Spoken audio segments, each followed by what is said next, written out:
Did you miss Inbound 2023? We're about to catch you up on everything a LinkedIn advertiser needs to know on this week's episode of the LinkedIn Ads Show.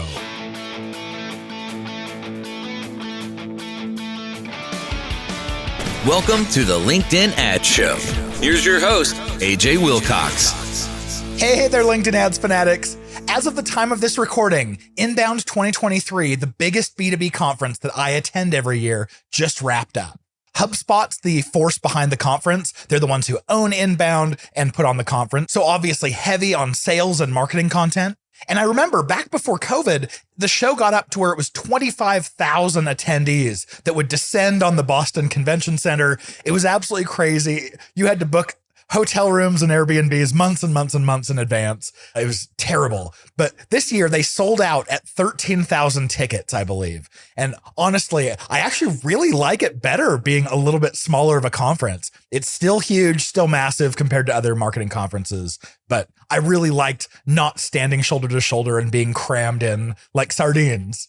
Something really interesting this year, LinkedIn had a huge sponsorship presence, and they actually presented a lot of different sessions, and they were quite large. And surprisingly, I got a lot out of the presentations they were putting on. So high quality, good info. Parker, our head consultant that you met back from episode 104, he and I spoke, and our topic was LinkedIn ad strategy for the B2B CMO. We were set originally to present on the Friday morning, but the session filled up really quickly. So Inbound invited us to do an encore session that afternoon, which also ended up filling up weeks before the show. But it was absolutely wonderful. Loved every bit of it. And as I know, not everyone who's a listener here of the LinkedIn Ads Show, not all of you got to attend. So I wanted to share from the LinkedIn advertisers' perspective what you needed to get out of this year's Inbound conference. First off, in the news, LinkedIn released the ad library. So you may know we've been able for a long time to go into someone's company page and click to see the ads they're running. But there are some limitations here. You can't search by keyword. It has to be like you're looking at the company's company page. And the only ads that you got to see were their sponsored content. So those were in the news feed. That means any ad that they were actually running outside the news feed, meaning things like their sponsored messaging, their text ads, their dynamic ads, you couldn't see any of that. So now LinkedIn released a proper ad library, very similar to what Meta has. And you can search by company, you can search by a keyword and see who's running ads that contain your keyword. I will say right now, the search is a little bit janky, #jank, but I'm assuming that's going to get better. I'm just really excited to see LinkedIn come out with tools that help us as marketers. I want to quickly highlight a review. Alexa DF from Spain left a review that says, "A must for LinkedIn ads lovers. I've been following AJ for several years during my journey with LinkedIn ads. His show is packed with insights and is quite enjoyable to listen to. I 100% recommend it if you want to step up your LinkedIn ads game."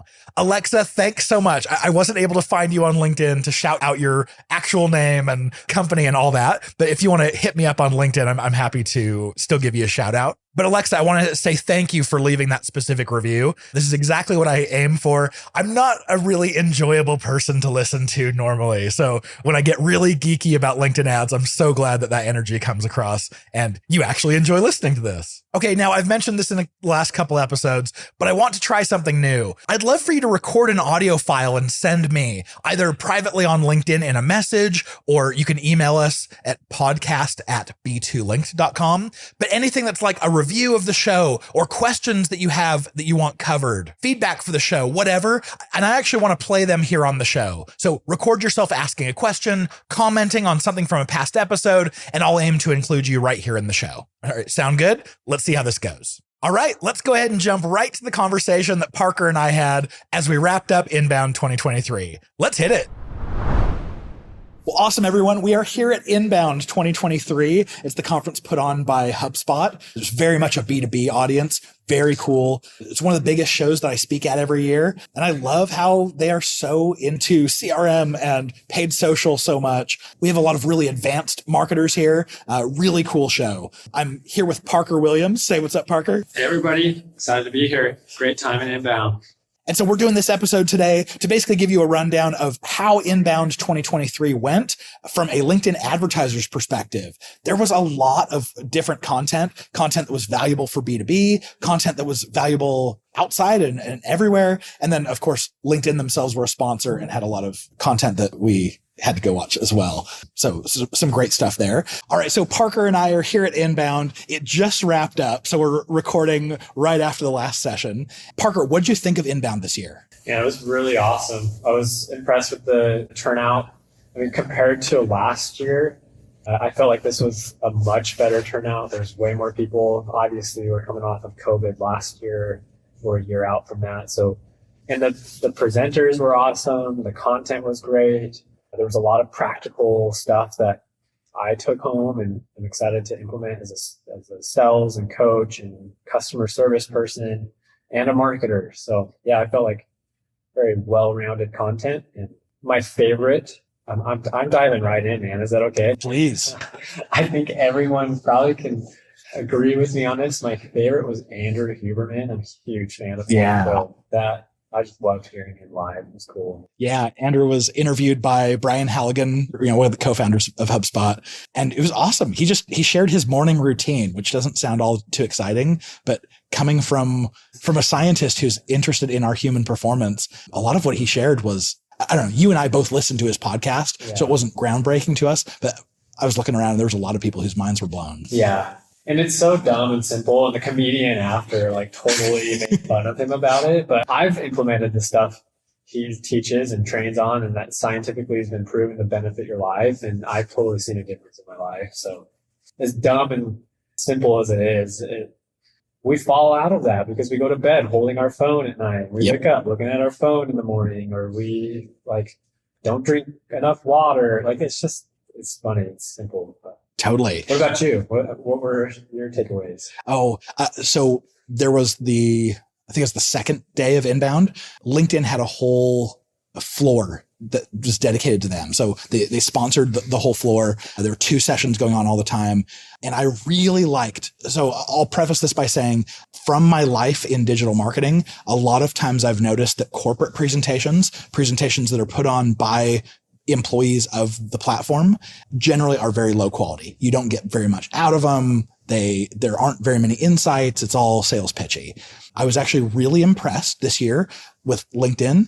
I took a lot of notes. They shared a lot of really valuable stuff. And there was, of course, the fluff. There's the stuff that you expect, them talking up their most recent ad formats it's the best thing, and they're trying to get usage and adoption and trying to sell the platform. But I really liked it. So I took some notes on some of the presentations and what I took away from it. So the first thing that I thought was really good was this presentation that was put on by Ty Heath, who's one of the head evangelists for LinkedIn. She officially lists herself as working for the B2B Marketing Institute that LinkedIn owns. But she spoke with Derek, and I hadn't heard Derek before. I think you pronounce his name Yue. They shared a full report, and it's called the CMO Scorecard. And so I can link to that below that everyone else can get access to the scorecard. But first off, they showed a slide showing what percentage of outcomes was due to certain things. So for instance, brand size is 15% of outcomes, meaning that if you're a large enterprise company that everyone knows, like Coca-Cola or HP or something, you're going to get a 15% lift on your outcomes just from your brand. But knowing that lift is only 15% leaves a lot of room for things that smaller brands can do. Like for instance, your creative was responsible for 47% of your outcomes. And then the rest was the media. And that was broken down by a lot of things that I don't think we can really control. Like your reach is 22%, which you pay for. It's not anything special. Recency makes up 5%. So the fact that we are running all the time evergreen, we're going to catch that 5% of outcomes that were dependent on being top of mind for these folks. The targeting is 9%. And of course, the targeting is, you're going to do the targeting the way that you do it no matter what. So it doesn't sway a whole lot. And then 2% is context. 2% of your outcomes is where people saw your ads. And we're obviously huge on LinkedIn ads. So the context is always going to be a professional context for the most part. But I love that recency, meaning that this is an important thing to be running evergreen, and 47% of your outcomes being due to your creative. So don't sleep on creative. Yeah, I like that. They had some really cool stats they shared this year that I thought was really cool. And just helpful in general is the overall health of the platform, the number of users that are on it, I think those were insightful. Oh, I totally agree. I love the stats because when they share stuff from the B2B Marketing Institute or from LinkedIn, it's their own platform they own. They actually have data that we couldn't even measure. So I love this. So there's this metric that a company came up with called short-term advertising strength. And what they found is that if you had an attention-grabbing ad, you could improve this short-term advertising strength by 30%. It doesn't mean a whole lot to me because I don't know what actually goes into this metric. But what this does tell me is that there are companies who just run ads just to stay in front of people. Like there's nothing special about it. They just want their logo to stay top of mind. And I think it's always important to have creative that is attention grabbing, where you're always providing value. You're always giving people something that they want. So it's worth paying attention to your ads. And I think this 30% number, although it doesn't mean much in and of itself, I do appreciate that even if my goal was just to show my logo over and over, I would rather show my logo with providing some value, giving people a reason to actually pay attention to the ad. Yeah. I mean, it's kind of like Coca-Cola. Like for the longest time when I saw Coca-Cola's billboards on the highway, it was just a big red sign with a white Coca-Cola logo. But now you see Coca-Cola with like it's an attention grabbing billboard. Like you can't not look at it. Yes, it's branded. Yes, it's all about brand awareness, but it totally captures your attention now, whereas it used to just be kind of like, there's Coca-Cola. That's right. So yeah, for B2B, like what does that look like in LinkedIn's newsfeed?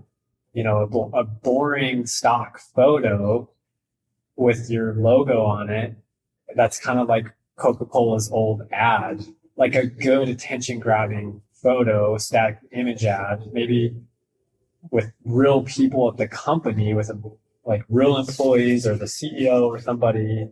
I feel like it's going to stand out a little bit more. And I don't know if that's like the best example, but that's better than a stock photo. I feel like it's going to stand out a little bit more. Totally agreed. And Coca-Cola as a brand, all they need to do is just remind people. They just need to remind people that they exist. But in your example where you're talking about like, okay, they're reminding people they existed by just having a picture and having a logo. But I think they realized over time, this evolution that you can do something else with that space. And so it's wishing people a Merry Christmas. It's, pointing to some other brand or something else. And it's an excuse to just do something that gets people's attention, but still has the logo. Maybe it's not as applicable in B2B, but I'm sure there are B2B brands that this is a principle that they need to pay attention to. Yeah. And if that's their goal, or if that's your goal, if you're listening to this and you're thinking like, we just want to stay in front of our audience, be creative. Don't just put up a photo that's boring and not attention grabbing. And utilize the space for something good, provide value. Yeah, and you're going to pay the same amount to show that ad anyway. You might as well show them something that actually gets their attention and lodges within their brain, rather than just something they're going to process and then keep scrolling. I liked a quote that they shared about movement. They said, moving images and sound, if the user enables it, are typically more engaging and better able to trigger emotions. But a video must hold attention long enough to deliver the desired impression and link it to the brand in people's minds. So if you're using something like video ads, sure, it's important to grab their attention, but you also have to hold their attention for it to be effective. Because otherwise, people might see your ad and it got their attention, but they might attribute it to one of your competitors. Like, it has to actually hold their attention to be effective. Another slide that Ty shared here is reach and why it matters. And they found that there are 3 segments of a population. There was a low frequency segment, a medium frequency segment, and a high frequency segment. And what they were measuring is the number of ad impressions that were required to produce a 1% sales lift. And their takeaway here was that multiple replicable studies show that high reach and low frequency are the most effective and efficient way to generate sales. And I really wonder, because we know that there's value in having high frequency, of being in front of people, because there are some people who won't click on the ad until they've seen it, 3, 5, 8 times, and then it kind of wears them down. And then there are people who are going to be annoyed by seeing the same ad over and over. So it seems like what they're saying is it's actually best to have high reach and low frequency for sales, but that's also really distant to measure your reach and then how it affected sales So I don't know if this data can be trusted, but that was something where I went, oh, that actually could be something that they're using to prop up the brand awareness objective, because that's the one objective where you can try to get higher reach through it. So maybe they're trying to say reach broader, and then that actually makes a lift in sales. So maybe I don't trust that number. I don't know. Yeah. Well, it isn't brand awareness typically a more expensive objective. Yeah. And the only way you can bid is through max delivery or CPM bidding. So if you are not over a 1% click-through rate, then you're paying too much, even when you use it at all. Yeah. And also, if you think about that, like, I'm not trying to point fingers at LinkedIn at all or say like they're evil or the worst or anything, but if I was wanting to make more money and I was LinkedIn, I would get people to advertise in the objective that doesn't have results that have to tie back to it. Right. And brand awareness is that way. Like if I'm measured on just engagement or reach is probably more appropriate for brand awareness, right? And that was it. Like that's an easy way to charge people without having really high expectations. So I could see that being an incentive to like get people to use that more so they can. I don't know where I'm going with that, but it's more just like an interesting thought. Like, I wonder what is their intent for pushing that a little bit? Yeah. It could be a slightly misaligned intent.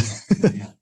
They did share something that I absolutely loved. This was measuring the conversion lift between cold and warm audiences. So they had a big chunk of like 6 months of data back from 2021 to 2022, where they measured the click-through rates and the lead gen form completion rates, whether someone was a cold or a warm audience. And click-through rates are 71% higher on warm audiences, which totally makes sense to me. When we look at retargeting audiences, it's very rare when the click-through rate is anywhere near or lower than that of cold audiences. It tells us like, yeah, they're warmer. They've interacted with us before. 71% lift in click-through rate by them just being warm. And then lead gen form completion rate between cold and warm went up by 90%. So obviously when you're showing a lead form to someone who is a warm audience, yeah, they're going to convert higher for sure. Something else I've been noodling on for a long time. I know that when we have clients that we're advertising for and their sales is also doing direct outreach, we see that all of a sudden their sales outreach improves just because we're advertising. I knew that there was a connection there, but I didn't know how to quantify it. But what LinkedIn did is they ran a study where they measured in-mail acceptance rates, whether someone had been targeted with ads or hadn't. They also measured the lift in people accepting connection requests from their sales team based on whether they'd seen an ad from the company or not. And this was really cool. In-mail acceptance rates were 36% higher when someone had heard of the brand before. No way. Yeah. See, I've missed this one. I'm really bummed I missed out on this one. Yeah, I like this one. I've got this slide. I may find a way to share it in the show notes. It's a good slide for sure. That's huge. Oh, and actually, it's part of the report, so anyone can go through and see all these slides too. But it's 36%. So if you think about the opportunity of anyone who their sales team is doing outreach, there is tremendous value in warming and what we might call seasoning that audience in preparation for someone to reach out. They'll get a 36%, at least in-mail acceptance, which means, if that tracks through, we're probably talking a 30% increase in setting up appointments and all that. Like it should track all the way through. Yeah. There was a 24% lift in accepting connection requests. So it was like in-mail was higher. I don't know why in-mail acceptance would be higher than accepting a connection request, but I don't know, 24%, like even that's a great lift. Well, I mean, if you think about that psychologically, an in-mail is just a message. There's no connection there. If I get a connection request, I'm agreeing to be that person's friend now. True. Basically. And sometimes I get connection requests and then I'm like, I don't have any clue who this person is. And I go back to what is in it for me to connect with this person. And as selfish as that is, like some people might be still questioning like, well, what's in it for me? This person's just going to sell me something. But in email, there's like less. True. You're agreeing to just have a conversation. So yeah, interesting. Okay. That makes sense to me. All right, here's a quick sponsor break, and then we'll dive back into the conversation. The LinkedIn Ads Show is proudly brought to you by B2Link.com, the LinkedIn ads experts. If you want to get a return from your LinkedIn ads, consider this question. How much ad spend are you willing to waste along the way? After auditing over 800 accounts, we've seen one common theme, and that is wasted ad spend. B2Linked helps B2B companies maximize profit by minimizing waste from poor targeting, poor bidding, and bad campaign setup. Book a discovery call today to eliminate the waste in your account, and we'd absolutely love the chance to get to work with you. Just go to b2linked.com/apply. All right, let's jump back into what you missed at Inbound. The next one that I loved was by Amanda Green. I don't think we've mentioned her on the podcast before, but she does a lot of content on LinkedIn's marketing team, puts on a lot of webinars. So I've gotten to see her stuff a lot. She talked about boosting brand with content on LinkedIn.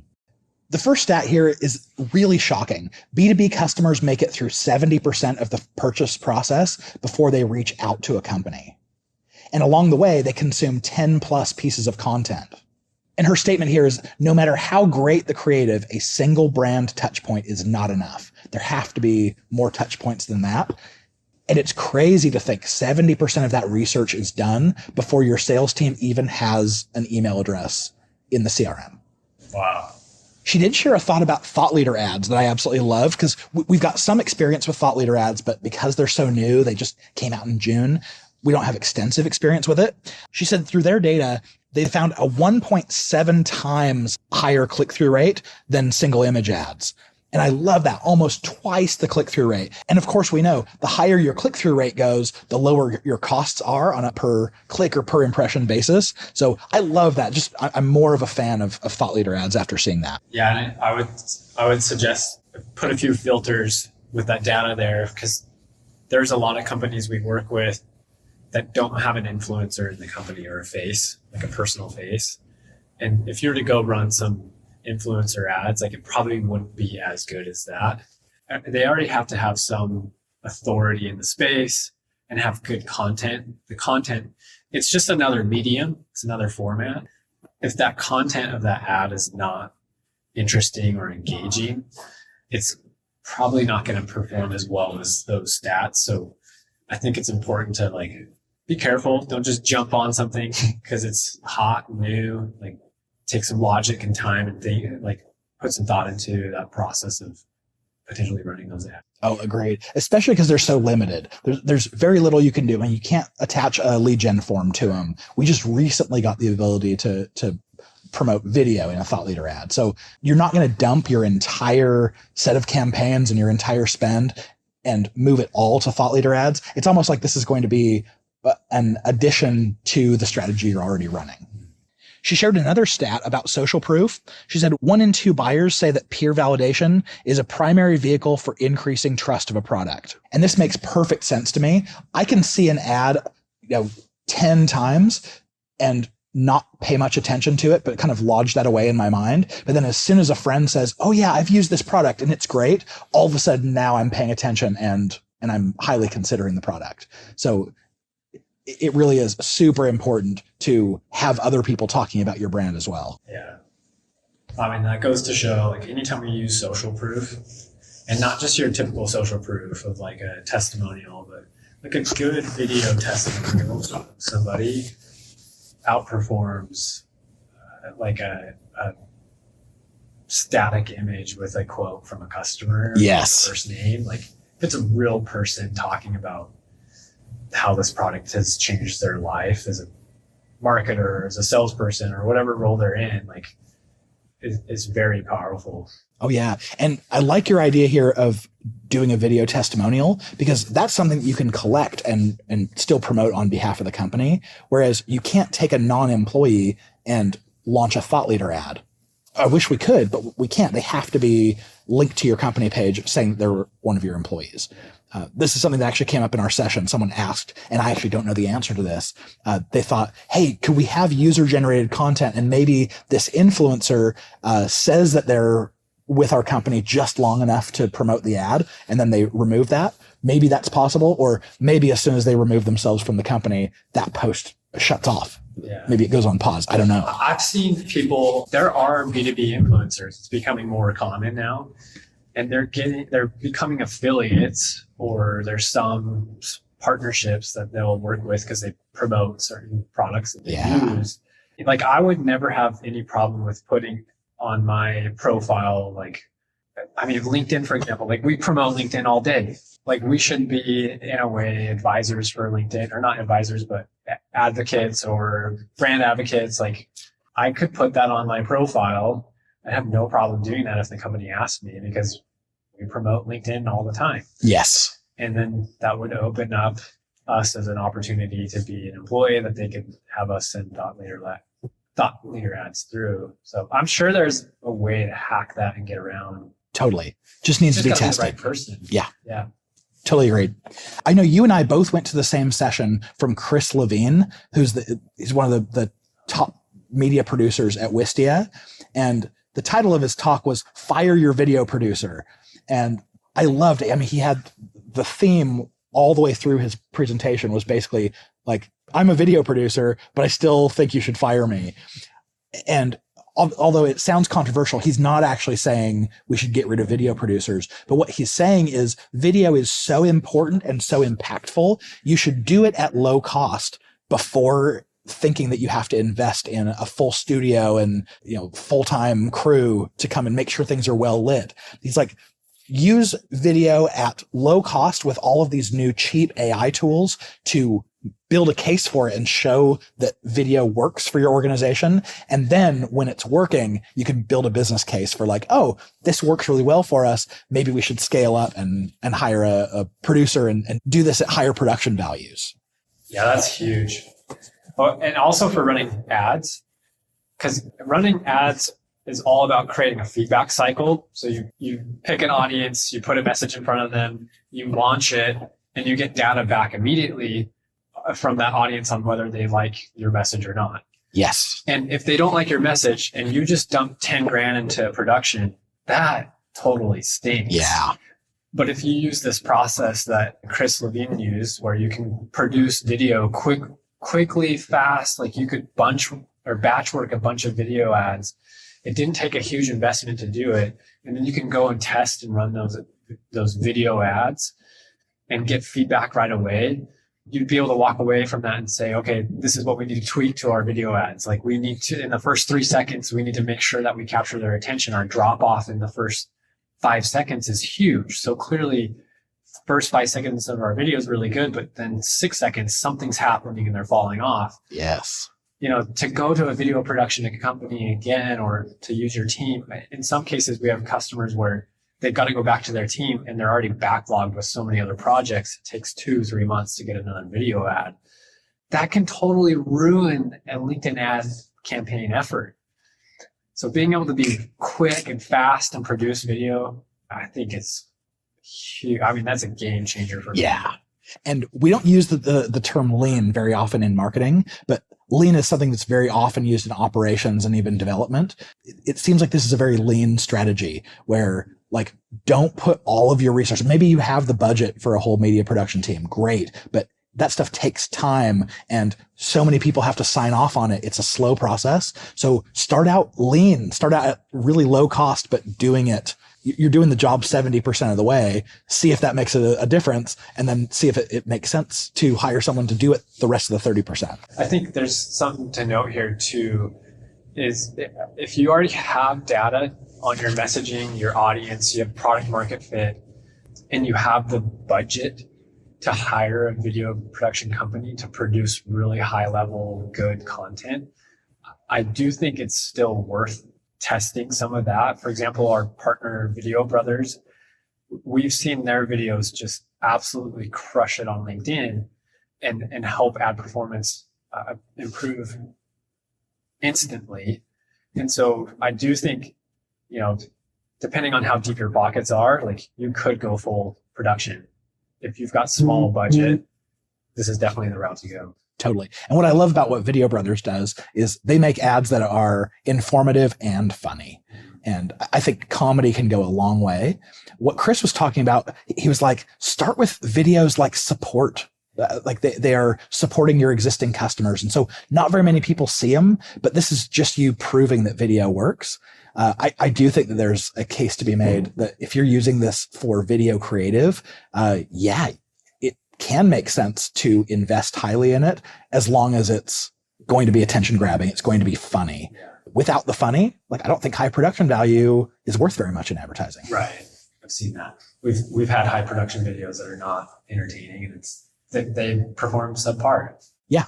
And we'll have case studies on this one in the future. So stick around. Yeah, stick around. We'll be able to tell you a lot more about video. What I loved about what Chris talked about is he actually showed video that he had written script for and things side by side, like when he did it through his webcam or just with his iPhone and some AI tools versus one that was professionally edited. And it's really difficult to explain this over audio, so bear with me. But when I saw the difference, I was like, oh yeah, you can tell there's a production difference between those two videos, but one cost tens of thousands of dollars of people's time, and the other one cost $200 in tools to create. I was blown away. Like now there's a whole bunch of these tools that I want to get for our own video editing, and I think I'd be okay with doing video 70% of the way.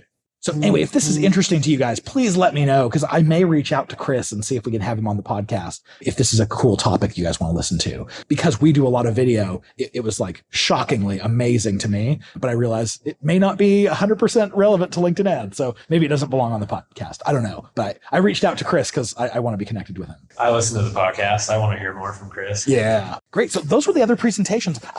Quite honestly, I went to several others where I wasn't super impressed by the content. Some of it was branded, which I kind of expect that representatives of the brand are probably not going to do an amazing presentation. But overall, I was really pleased with Inbound this year. Like you said, it was huge. It was sellout crowd this year. I knew people who wanted to buy tickets, and by the time they went to go book, the whole conference was sold out, and they held to it. Like they didn't open up new tickets. It was just, it got to a certain size that they could handle and they cut it off. But fantastic show this year. You mentioned the comedian. We had John Mulaney, who is a writer for SNL, and he has a whole bunch of comedy specials on Netflix. He's hilarious. Love that. We're actually missing Reese Witherspoon's talk right now, which is kind of crazy. Side story, when I was in college, I ended up writing a paper in English class defending why Reese Witherspoon was the best actress in the world. So I probably couldn't defend it in good faith at this point, but she's awesome. Too bad we're missing her. Dang, I didn't know that. I'm sure she's great. She's very pretty. So, and then we get to our presentation. So Parker, you and I were set to present on LinkedIn ads. We were asked to present to a CMO audience, but what was so interesting is, we had people raise their hands in both sessions. We taught the same session. We had so many people book that they created an encore session. So we did the same presentation back to back. We're kind of exhausted at this point, but it was so interesting. There were probably, 20%, 30% of the audience said that they were CMOs, but the rest were all there to dig into like the platform. So I was kind of expecting this. I knew that from last year. And so what we did is we split the presentation up into two parts. One was more high level strategy kind of approach that a CMO would be interested in. I didn't want to let people down because the title of the talk was, LinkedIn ads for the CMO. But then the other half was all about like digging in the more advanced tactics and tips and things to do in your accounts. And in both sessions, we left about a half an hour for Q&A, and it was awesome. There were really good questions in there. One question that stood out to me was there was a lady that asked, they want to target an industry on LinkedIn, but the industry doesn't exist. It falls underneath an umbrella of an industry. So like in medical, on LinkedIn, every medical industry falls under medical or health or something like that. Yeah. And they want to target a specific medical type of industry. And I thought that was an interesting question. There's some cool ways that you can get around that. I'm trying to think what other questions stood out to you. Yeah. I think the questions were really detailed this year. It's awesome. Sometimes when you leave room for Q&A, the room just empties because people don't have any questions or they don't know what to ask. This time, more than 3/4 of the people stuck around for the whole time, and they were asking questions that were very detailed. Like you could tell they are in their LinkedIn ads account every day, and they actually cared. Like they asked detailed questions. They asked questions that were deeper and actually mattered. It wasn't like the surface stuff. So I love that more and more people are getting their hands dirty with LinkedIn ads. It definitely helped my ego a little bit that both sessions were totally full, had standby lines all the way down the hall. So cool. And many of you, when I had you raise your hands during my session, who said, who listens to the podcast? So many hands went up, and I'm so grateful for that. And Parker, I know you are too. Absolutely. Rate inbound, like on a star basis, like a Google star basis. Would you give it a 5-star, or where would you rate Inbound 2023? Yeah, I mean, I've spoken to Inbound. I think this is my 5th year, and it's generally the biggest conference that I speak at. I love that it is almost all B2B. Like everyone we talk to here is B2B, and B2B has not been very sexy for a long time. So that being said, I think they did such a good job of putting the conference together, and I enjoyed so many of the speakers. I would say this was probably 5 stars, like 5 out of 5. There were a couple sessions that I kind of wish I didn't go to, but I think those kinds of sessions won't get voted high and brought back next year. I know conferences are always trying to get higher quality stuff, but there were, I mean, especially like the Chris Levine, the Andrew Huberman, some of these were life-changing, and I really appreciated the LinkedIn sessions where they shared stats. Like, this is great. It was definitely better. So 5 out of 5 stars for Inbound this year. And I'm stoked for next year. That's awesome. So anyway, if you're considering checking out Inbound in 2024, I highly recommend it. We're not being paid or compensated to do this.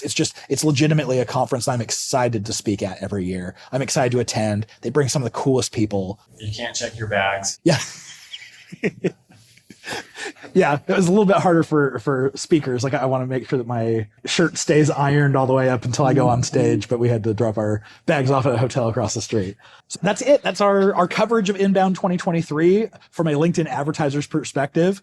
And it's sad to leave Boston, but I'm headed back to Utah. And Parker, where are you headed back to? We're going back to Mesa, Arizona. Excited to be home with the family and kids. I'll miss Boston too. It's a really cool city, cool vibe. Just overall, like, the people, the marketers. I've been to a lot of different conferences, and I feel like this one is just lively. You know, there's a lot of excitement and enthusiasm in this space. It's cool to be a part of. Yeah, they get marketers who tend to be a little bit more reserved as a bunch, up and dancing and moving around, and they get the energy up here for sure. So thanks for listening to our coverage of Inbound 2023. We're excited to have you here. All right, I've got the episode resources for you coming right up, so stick around.